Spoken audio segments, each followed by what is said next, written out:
আমাদের পৃথিবীর বায়ুমণ্ডলকে মহাকাশের সঙ্গে সংযুক্তকারী সীমানা, কিংবা আমাদের সৌরজগৎকে ইন্টারস্টেলার স্পেসের সঙ্গে সংযুক্তকারী সীমানা, অথবা সেই সীমানা যেখানে আমাদের গ্যালাক্সি এবং সুপার ক্লাস্টার শেষ হয়ে যায়, কিংবা ধরুন সেই সীমানা যেখানে আমাদের সম্পূর্ণ ব্রহ্মাণ্ড শেষ হয়ে যায়, তার পরবর্তী প্রান্তে কী আছে, ব্রহ্মাণ্ডের দেয়ালের ওপাশে কী আছে, এই প্রশ্নগুলোর উত্তর জানার জন্য ভিডিওটা শেষ পর্যন্ত অবশ্যই দেখুন। তাহলে চলুন শুরু করা যাক। বন্ধুরা, একটা থিওরি অনুযায়ী আমাদের ব্রহ্মাণ্ডের একটা সীমারেখা আছে, অর্থাৎ আমাদের ব্রহ্মাণ্ডেরও একটা বাউন্ডারি আছে। ধরুন একটা দেওয়াল আছে, তবে ব্রহ্মাণ্ডের সেই দেয়ালের ওপারে কি আছে সেটা আজকে আমরা জেনে নেব। তবে তার আগে এটা জেনে রাখুন যে আমাদের ব্রহ্মাণ্ড বাস্তবে কতটা বিস্তৃত সেটা সাধারণ কোনো মানুষের পক্ষে কল্পনা করা সম্ভব নয়। এই বিশাল ব্রহ্মাণ্ডে এমন অনেক অবজেক্ট আছে, যেমন সুপার ক্লাস্টার, তার ভেতরে অর্ডিনারি ক্লাস্টার, তার ভিতরে বিশালাকার গ্যালাক্সি, এমনকি তার ভেতরে তার থেকে অনেক ছোট জিনিস, যেমন ছোট বড় সৌরজগৎ ইত্যাদি আছে। এবং এর মধ্যে একটা হলো আমাদের সৌরজগৎ। আমাদের সম্পূর্ণ সৌরজগতে পৃথিবীর অবস্থান কেমন জানেন? একটা ছোট বিন্দুর মতো। হ্যাঁ বন্ধুরা, ঠিকই শুনেছেন। আজকের এই ভিডিওতে আমরা ব্রহ্মাণ্ডের এই সমস্ত অবজেক্টের সীমানা অতিক্রম করব। তবে তার জন্য আমাদের বিশাল বড় স্পেসশিপের প্রয়োজন হবে, যা আলোর বেগের থেকেও দ্রুত হবে। বন্ধুরা, আমরা যখনই পৃথিবীর সমুদ্র পৃষ্ঠ থেকে 100 কিলোমিটার উপরে পৌঁছাবো, আমাদের প্রথম সীমানা আসবে। পৃথিবীর এই সীমানায় কোনো ফ্লাইট কিংবা অ্যারোপ্লেন উঠতে পারে না। সমস্ত প্যাসেঞ্জার প্লেন পৃথিবী পৃষ্ঠ থেকে প্রায় 10 থেকে 11 কিলোমিটার উচ্চতার মধ্যেই ফ্লাই করে। কিন্তু আমরা এখন 100 কিলোমিটার উপরে আছি, যেটা প্যাসেঞ্জার প্লেনের উচ্চতা থেকে 10 গুণ উপরে আছে। পৃথিবীর সমুদ্র তল থেকে 100 কিলোমিটার উপরে এই লাইনটাকে বলা হয় কারমান লাইন। এটা পৃথিবীর বায়ুমণ্ডলকে আউটার স্পেস থেকে বিচ্ছিন্ন রাখে। আমরা যখনই কারমান লাইন অতিক্রম করি, আমরা পৃথিবী পৃষ্ঠ থেকে আউটার স্পেসে পৌঁছে যাই। এবার আমরা এখান থেকে এগিয়ে আমাদের সম্পূর্ণ সৌরজগতের সীমানায় চলে যাব। বৃহস্পতি, শনি, ইউরেনাস এবং নেপচুনকে অতিক্রম করে আমরা দ্রুত গতিতে পৃথিবীর থেকে 100 অ্যাস্ট্রোনমিক্যাল ইউনিট দূরে পৌঁছে যাব। 1 অ্যাস্ট্রোনমিক্যাল ইউনিট মানে প্রায় 15 কোটি কিলোমিটারের সমান, যেটা সূর্য এবং পৃথিবীর মধ্যেকার দূরত্বের সমান। আমরা যখন 100 অ্যাস্ট্রোনমিক্যাল ইউনিট দূরে পৌঁছাবো, সেই দূরত্বটা পৃথিবী এবং সূর্যের মাঝের দূরত্বের তুলনায় 100 গুণ বেশি হবে। এই পয়েন্টটাকে আমাদের সৌরজগতের অন্তঃস্থলের সীমানা বলে মনে করা হয়, যাকে সৌরজগতের হেলিওস্ফিয়ার বলা হয়। আসলে এখানে পৌঁছাতে পৌঁছাতে সোলার উইন্ডের গতি অনেক কমে যায়। তারপর যে স্তরটা আছে তাকে হেলিওপজ বলা হয়। এই সীমানায় পৌঁছাতে পৌঁছাতে সোলার উইন্ড প্রায় শেষ হয়ে যায়। এই স্তরটা অতিক্রম করার পর আমাদের স্পেস ক্রাফট টলমল করতে শুরু করবে, কারণ এখানে অনেক ম্যাসিভ গ্যাস আছে। তবে এখান থেকে কয়েক অ্যাস্ট্রোনমিক্যাল ইউনিট এগিয়ে গেলে আমাদের স্পেস ক্রাফট অন্ধকারে চলে যাবে। এখানে পৌঁছানোর পর আমরা দুটো মানব নির্মিত অবজেক্ট দেখতে পাবো। সেগুলো হলো নাসার পাঠানো ভয়েজার 1 এবং ভয়েজার 2। বন্ধুরা, এবার আমরা ইন্টারস্টেলার স্পেসে পৌঁছে গেছি। আমরা আলোর গতিবেগের থেকেও দ্রুত গতিতে 2 লাখ অ্যাস্ট্রোনমিক্যাল ইউনিট দূরত্বে চলে এসেছি। স্বাভাবিকভাবে এখানে আপনাদের মনে হতেই পারে যে যেখানে আলোর গতিবেগ অর্জন করাই কোনো অবজেক্টের পক্ষে সম্ভব নয়, সেখানে আলোর থেকেও বেশি স্পিড কীভাবে অর্জন করা সম্ভব। মনে রাখবেন, এখানে কিন্তু পুরো বিষয়টাই কল্পনা করা হচ্ছে। এখানে আপনারা দেখবেন যে মহাকাশে প্রচুর পরিমাণে পাথর, বড় বড় শিলাখণ্ড এবং আইসি অবজেক্ট এদিক ওদিক ঘুরে বেড়াচ্ছে। এগুলো পাথর এবং শিলা দ্বারা তৈরি একটা বিশাল বড় মেঘ। এটা আমাদের সম্পূর্ণ সৌরজগৎকে ঘিরে রেখেছে। মহাকাশের এই মেঘকে ওট ক্লাউড বলা হয়। এই মেঘ সূর্য থেকে প্রায় 5000 অ্যাস্ট্রোনমিক্যাল ইউনিট দূরত্ব থেকে শুরু হয়ে যায়, যা প্রায় 1 লক্ষ অ্যাস্ট্রোনমিক্যাল ইউনিট পর্যন্ত ছড়িয়ে আছে।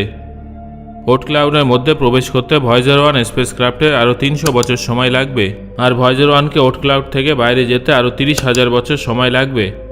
1 লক্ষ অ্যাস্ট্রোনমিক্যাল ইউনিট অতিক্রম করার পরেও এটা একেবারে নয়, বরং ধীরে ধীরে হ্রাস পাবে।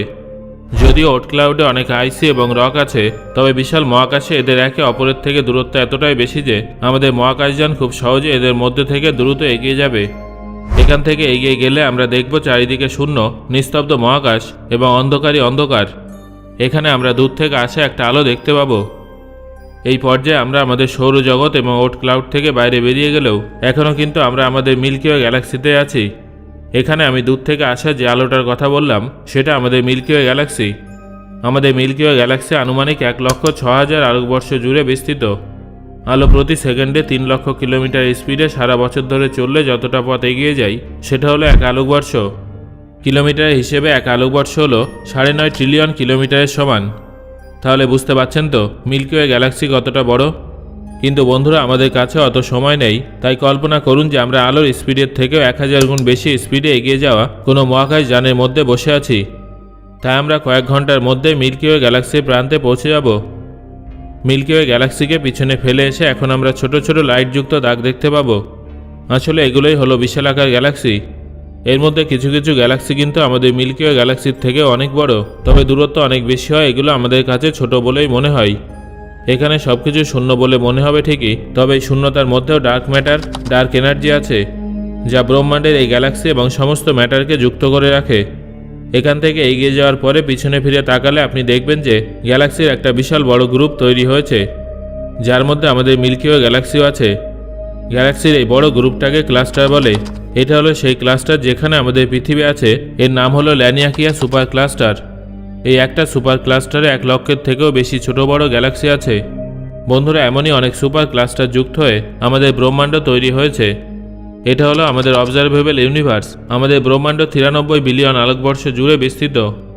আগেকার সময়ে বিজ্ঞানীরা মনে করতেন যে আমাদের ব্রহ্মাণ্ড অসীম, কিন্তু ধীরে ধীরে বিভিন্ন গবেষণার মাধ্যমে বিজ্ঞানীরা ব্রহ্মাণ্ডকে দুটো ভাগ করেন।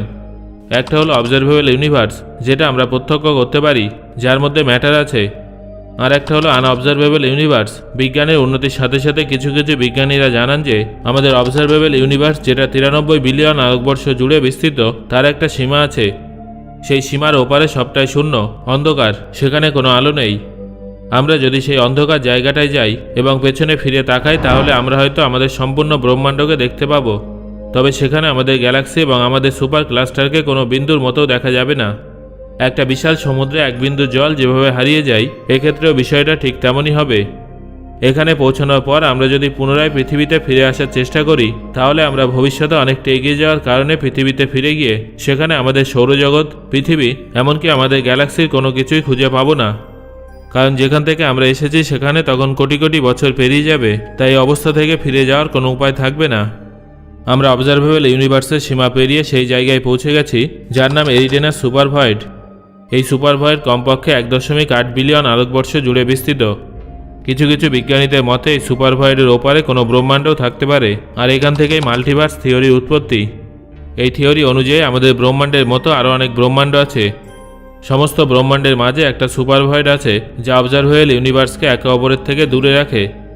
যদিও এই ভিডিওতে আমি আপনাদের যা কিছু বললাম কোনোটাই প্রমাণিত হয়নি, সব কিছু থিওরির মাধ্যমে বিজ্ঞানীদের অনুমান মাত্র।